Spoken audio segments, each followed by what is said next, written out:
Bienvenue dans notre podcast dédié au processus de scaling up et à la gestion des ressources humaines. Je suis Axel Joseph Antoine, je suis étudiant à Audencia depuis cette année et j'étais en études d'ingénieur avant, donc je suis en double diplôme, donc en MSc entrepreneuriat. Et je suis Lucien Maréchal, étudiant en dernière année de master en entrepreneuriat également aux côtés d'Axel. Dans cette série, nous explorons les récentes évolutions du secteur et du conseil des pratiques avec les experts d'Amaris Consulting. Aujourd'hui, nous allons discuter des stratégies de développement de l'entreprise et du rôle de l'entrepreneuriat, de la manière dont les politiques RH s'adaptent pour soutenir la croissance. Vincent Ruot est avec nous aujourd'hui. Il est Financial Partner chez Amaris Consulting. Merci d'avoir accepté notre invitation et d'être ici pour partager votre précieuse expérience. Vincent Ruot, bienvenue dans notre podcast. Pouvez-vous vous présenter brièvement, s'il vous plaît ? Je m'appelle Vincent Ruot, j'ai 31 ans, je suis originaire de Toulouse et je suis donc, comme vous l'avez dit, Financial Partner chez Amaris Consulting. Financial Partner, c'est un mot en anglais pour dire responsable administratif et financier. Et donc, je suis responsable des entités continent américain. Pour les auditeurs qui ne connaissent peut-être pas Amaris Consulting, pourriez-vous présenter brièvement l'entreprise et souligner ce qui la rend unique dans le domaine du conseil ?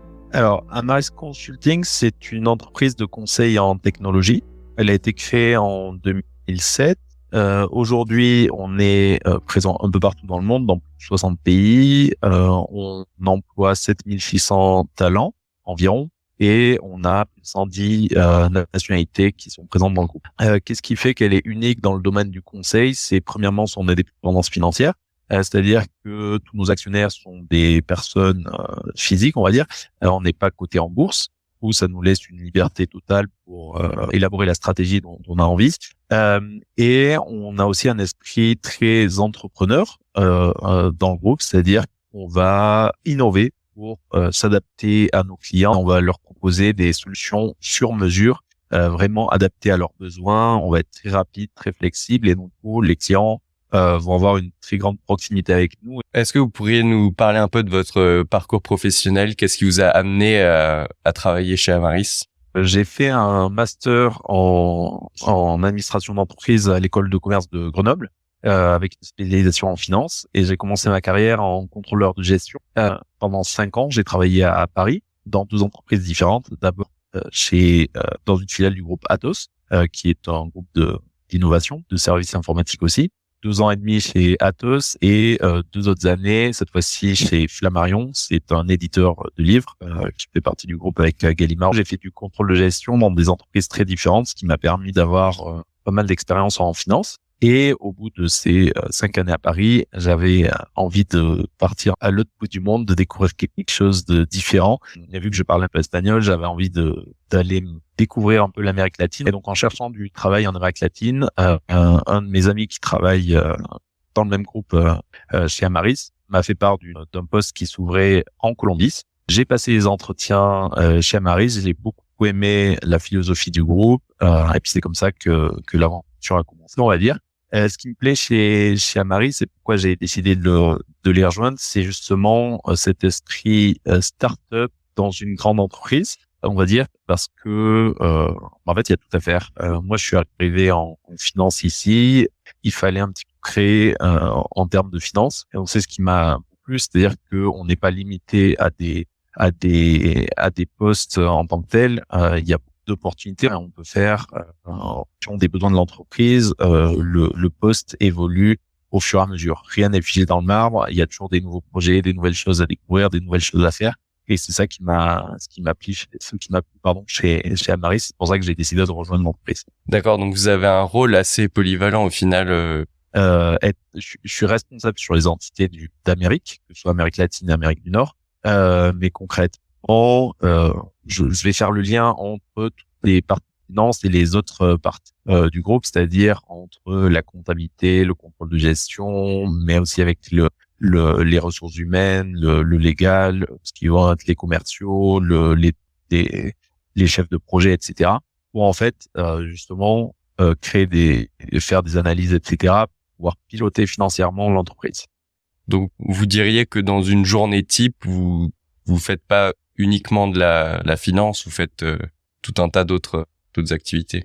C'est toujours lié à la finance parce que je suis quand même responsable financier, mais c'est vrai que je vais un petit peu traiter tous les autres aspects aux alentours de la finance. Je vais aussi les traiter parce que tout ce qui va avoir un impact sur la finance finalement. Est-ce que vous pourriez nous décrire comment votre rôle a-t-il évolué depuis l'arrivée dans l'entreprise et nous dire si vos responsabilités ont, elles, également évolué depuis que vous êtes arrivé il y a maintenant plus de 2 ans chez Amaris? Quand je suis arrivé, j'étais financial partner des entités d'Amérique latine et aujourd'hui, mon scope a évolué et je suis financial partner de l'Amérique du Nord aussi. Depuis le coup, quand je suis arrivé, on était juste un contrôleur de gestion et moi, qui était un contrôleur de gestion qui était dans mon équipe plus moi.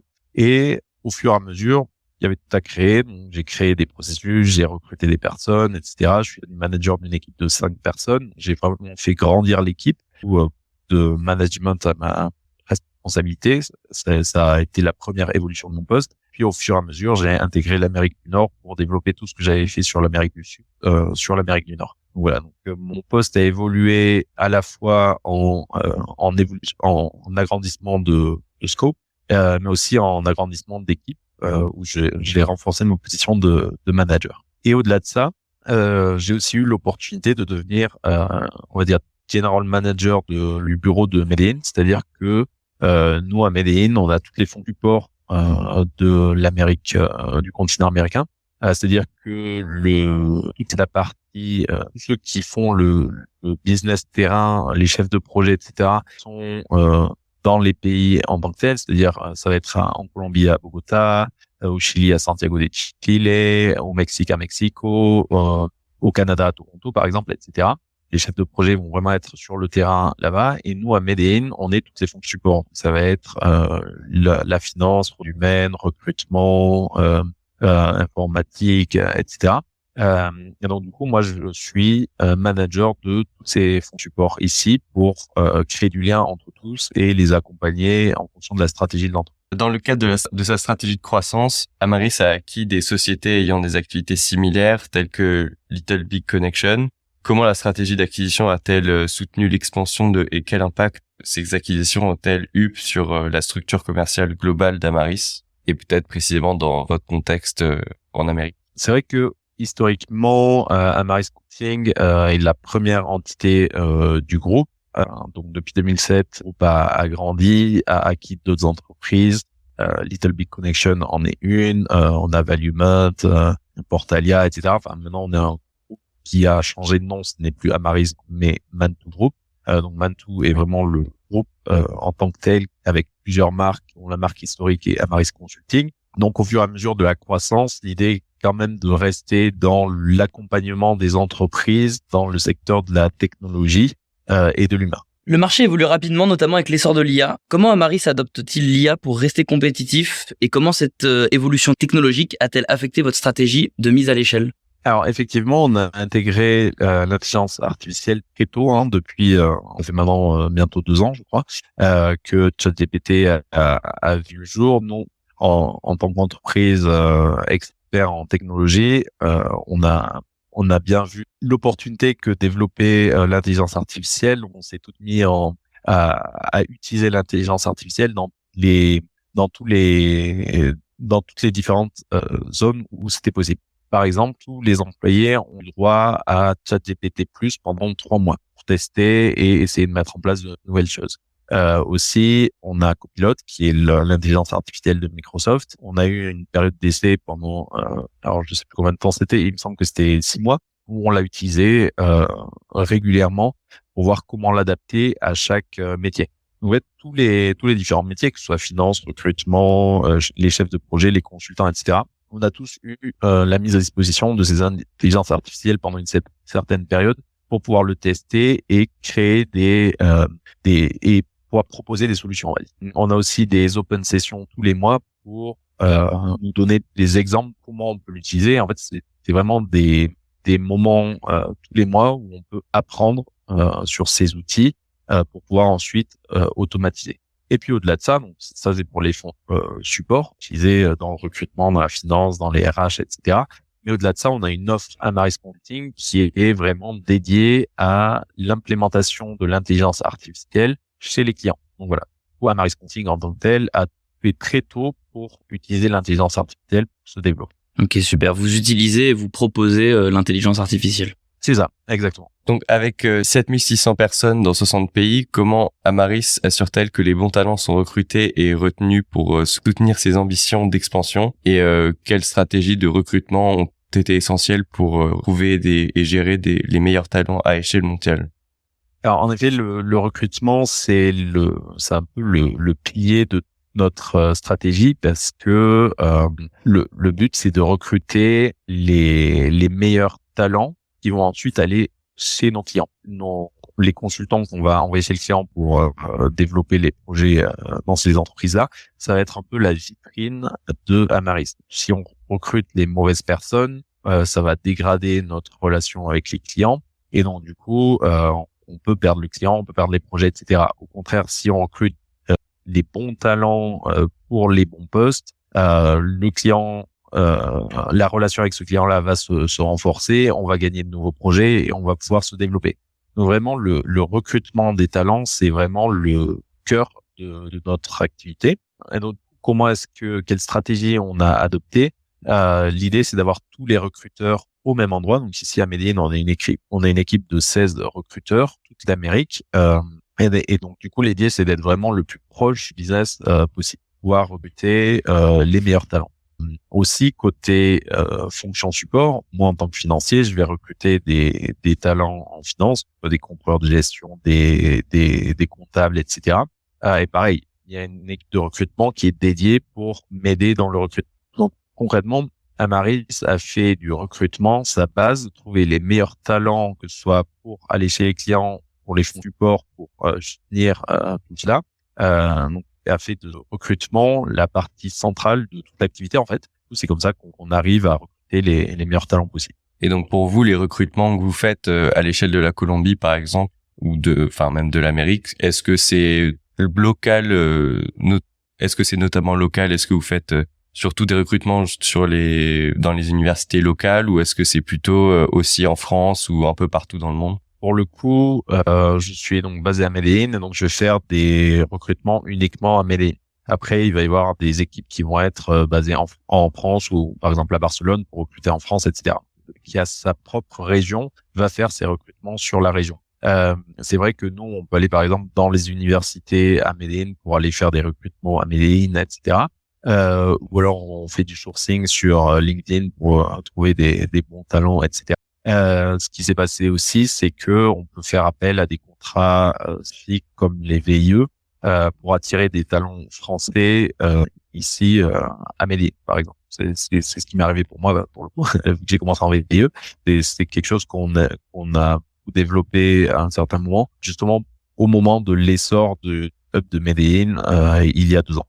Si maintenant on fait un focus sur la politique RH de l'entrepreneuriat chez Amaris Consulting, on sait qu'Amaris accorde une grande importance à l'intrapreneuriat. Pourriez-vous expliquer comment cette culture intrapreneuriale est encouragée au sein de l'entreprise?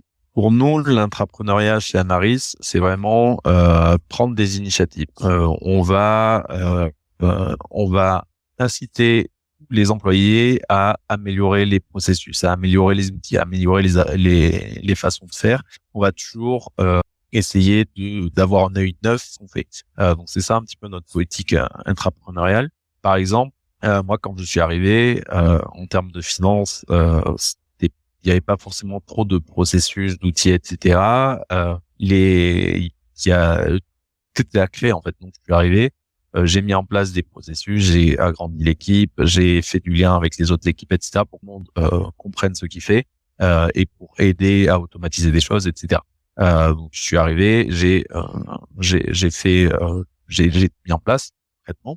Donc c'est un peu ce qu'on peut appeler comme intrapreneurial à mon échelle, évidemment de finance. Aussi dans mon travail de tous les jours, l'idée, moi à mon échelle, ça va être de chercher des solutions financières innovantes, par exemple pour la gestion des flux financiers, pour la réduction des coûts de monnaie, de changement de monnaie, etc. Donc, je vais toujours chercher faire appel à des nouveaux fournisseurs, faire des appels de projets, etc. pour essayer d'optimiser toute notre façon de faire et de réduire les coûts. Comment est-ce que vous accompagnez ou vous formez vos collaborateurs pour prendre des initiatives au sein du groupe? Alors, c'est beaucoup lié au management, c'est-à-dire que le manager d'une équipe va dès l'entrée dans l'entreprise, va leur inciter régulièrement à prendre des initiatives. Après, au-delà de ça, comme moi je vous parlais de chercher des solutions financières, etc., il y a quand même des experts dans certains domaines qui sont identifiés.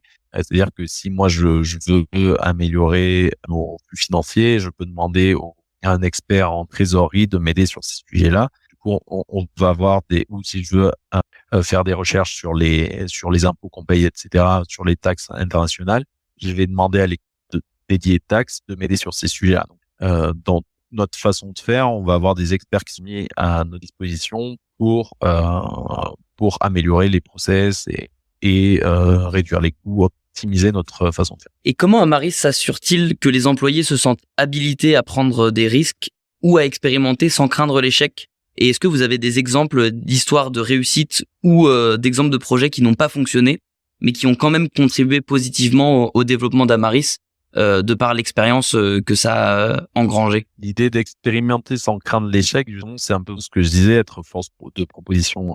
C'est un peu ce qu'on essaie de mettre en place dès le début. On a quand même une philosophie de test and learn, on va dire, essayer et apprendre. Il n'est pas grave si on se trompe, on réajuste ensuite. On est vraiment flexible dans notre façon de faire.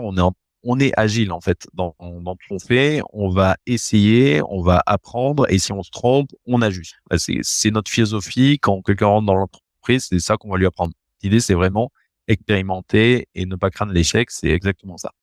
S'il y a des exemples de réussite ou de pas réussite, par exemple, je pense par exemple au Brésil. On manquait de connaissances sur les taxes qu'on devait payer ou pas, les taxes internationales, parce que le Brésil est un pays complexe en termes de... on a fait appel à un cabinet de conseil pour faire une analyse de nos taxes, etc., pour essayer de trouver des économies, essayer de réduire les coûts, etc. Finalement, on s'est rendu compte que tout ce qu'on faisait était bien fait. On a quand même appris de ce cabinet d'analyse, mais ça n'a pas été une réussite dans le sens de faire beaucoup d'économies, parce qu'on faisait déjà les choses très bien. Et donc, en fait, ça nous a juste conforté dans notre politique de risque, on va dire, parce qu'on a réduit tout notre risque qu'on avait. Donc, on n'a pas fait d'économies telles qu'on s'attendait à faire beaucoup d'économies, etc., mais on a moins de risques. Donc, on est gagnant dans le tout. Et donc, ça, c'est vraiment notre philosophie, on teste, on fait appel à des partenaires pour nous aider sur des sujets. Soit ça a réussi, on fait des économies, on gagne des projets, etc. Soit c'est un échec, mais au moins on a appris et on a la connaissance. Qu'est-ce que vous auriez des conseils à donner aux jeunes entrepreneurs ou à des nouveaux collaborateurs qui souhaitent rejoindre Amaris Consulting? Bon, moi, je dirais, tentez votre chance parce que ça vaut le coup. Moi, je suis arrivé chez Amaris Consulting, j'avais 29 ans, assez jeune pour un poste de responsable financier, et j'ai quand même grandi beaucoup dans cette entreprise, j'ai eu beaucoup d'opportunités.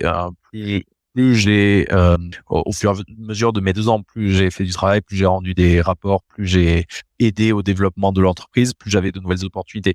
Donc en fait, moi c'est le conseil que j'ai envie de donner, tentez votre chance, tentez le coup, et puis voyez ce qui se passe et n'ayez pas peur de l'échec, effectivement. Quels sont selon vous les principaux défis auxquels on devrait se préparer dans un environnement professionnel qui est en constante évolution comme Les principaux défis, ce serait d'être suffisamment flexible par rapport au changement. C'est-à-dire avoir de l'ouverture d'esprit pour toujours apprendre, voir les nouvelles opportunités, les saisir et ne pas être réfractaire au changement.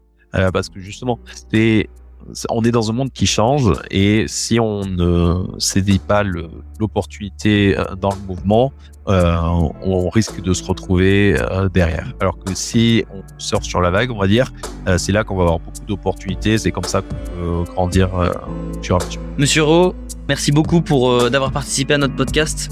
C'est inspirant d'entendre parler de l'approche d'Amaris Consulting en matière de croissance et d'intrapreneuriat, Tous nos podcasts sont disponibles sur podcast-entrepreneuriat.audencia.com.